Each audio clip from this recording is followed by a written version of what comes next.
আজ আমরা প্রকৃত ভগ্নাংশ এবং একের সমান ভগ্নাংশ শনাক্ত করব।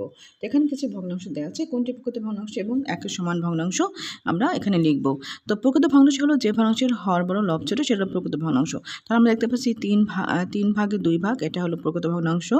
এরপর 8 ভাগের 5 ভাগ, এটা হলো প্রকৃত ভগ্নাংশ। এরপর আছে 26 ভাগের 25 ভাগ, 26 ভাগের 25 ভাগ, এটা হলো প্রকৃত ভগ্নাংশ। এরপর আছে 25 ভাগের 2 ভাগ, এটা হলো প্রকৃত ভগ্নাংশ।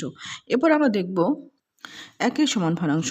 একের সমান ভগ্নাংশ কোনটি? যে ভগ্নাংশের হর এবং লব সমান, সেটা হলো একের সমান ভগ্নাংশ।